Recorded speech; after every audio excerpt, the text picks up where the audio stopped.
Today we are making my homemade Coney dog sauce. It's made with wholesome ingredients and simple steps. Let's go make it. You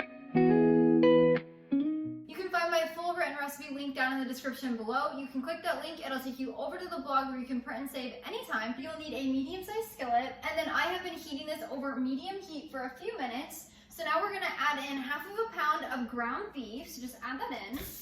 And then we're also gonna add in 1 teaspoon of sea salt. You can also use regular salt. And then 3/4 of a teaspoon of ground black pepper. And then we're just gonna take a spoon of some sort. I like to use a metal spoon, and we're just going to break this down into smaller chunks. If the meat is sticking a little bit, that's completely normal. As it cooks, the juice and grease is gonna come out of the beef, and then that's what's gonna help make it not stick to the bottom of your pan. Once you have your beef broken down to smaller pieces, so just like this, we're going to put our heat on a medium-high, and we're gonna stand here and we're gonna cook this for about 6 to 8 minutes or until it's fully cooked. During this time, we're going to use a spoon or a potato masher, and we're gonna break this down into really fine, tiny pieces of beef. Now, once our meat is cooked down a little bit more, I like to grab a potato masher and I like to just break this into smaller pieces. This just allows you to get that fine beef texture that we all love in a Coney sauce. If you do not have a potato masher, that's completely fine. You can just use your spoon to break it down even more. And this is the texture you are looking for.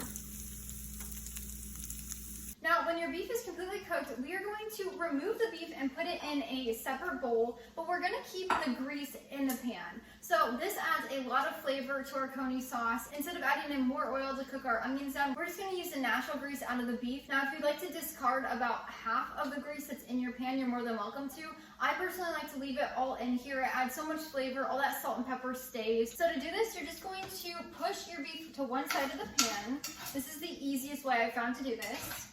And then you want to leave as much grease as you possibly can in here. So then you're just going to tip your pan sideways, very gently, and then you're just going to push the beef against the side of the pan that's on top. So by doing this, we are separating our grease and our cooked beef, and let all of the grease settle at the bottom. When you've got most of that grease separated, you're then going to remove the cooked beef into a bowl or on a plate, being very careful not to mix it with the grease again.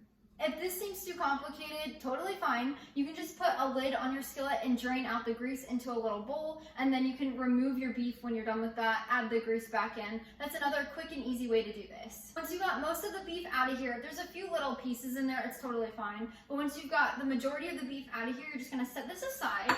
Once you're done with your beef, you're gonna grab 1/4 of a yellow onion and finely dice it. So this is the texture we're looking for. Just a small, fine dice. Now we're gonna add our finely diced onion to the beef drippings in the pan.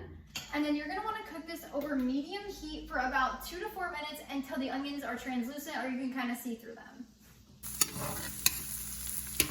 Once your onions have cooked down, you'll then add in 1 tablespoon of tomato paste. So we're just gonna add that right in here. You're then going to cook this tomato paste down on medium heat for another 2 minutes. So by adding in the tomato paste with the onions and the beef drippings, it adds so much more flavor to your sauce than if you would add it in later on. So that's why I recommend doing it in this step. So for the next 2 to 3 minutes, we're just going to stir this around in here and cook it down. Once our tomato paste has cooked down for about 2 minutes, we'll turn our heat down to a low medium, and then we're gonna add in 3/4 of a cup of tomato sauce. I always like to get organic tomato sauce and organic tomato paste. It adds so much more flavor. But once you add that in, you're just gonna wanna give it a quick stir. Then we'll add in 2 teaspoons of yellow mustard. I like to get organic again just because it tastes so much better. 2½ tablespoons of Worcestershire sauce, 1¼ tablespoons of raw honey. This adds a little bit of sweetness like everyone loves in a Coney sauce, but it's more wholesome than using sugar. And then finally, we'll add in our spices. So we're gonna add in 1 1/4 teaspoon of chili powder. Make sure there's no salt in there. As well as 3/4 of a teaspoon of onion powder, again, salt-free. And finally, 3/4 of a teaspoon of ground cumin. This is gonna give it that delicious flavor that we all know and love. Now we're just going to stir this together to combine everything. It already smells so good. Now once you've got everything stirred and combined, you're gonna add your ground beef back in. So since we've already cooked it, we don't have to worry about it not being cooked or anything. So now we're just gonna stir this together to coat the beef. And then we're just gonna let this simmer on low for about 10 minutes uncovered. This is gonna let all the spices and the sauce and the meat combine together and make the best flavor. Throughout these next 10 minutes, you'll want to stir it every now and then, but you don't have to do it the entire time. When your Coney sauce is finished simmering for about 10 minutes, you can pull it off the heat, and then you can add in 1/8 teaspoon extra sea salt or regular salt. This is completely optional. Definitely taste test your Coney sauce to see if you want a little extra salt in there. This just adds more flavor. I personally recommend and like to do this, but it's completely up to you. So if you do that, you're just gonna wanna stir it together to combine that little bit of extra salt, and then let's give it a quick try. That is so good. It's savory, you have all those spices in there, the onion's perfectly cooked.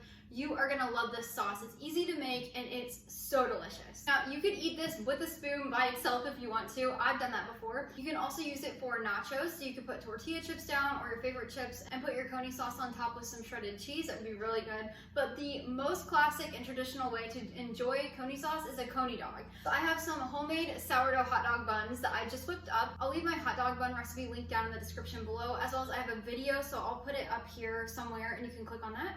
But just grab a hot dog bun, grab a hot dog,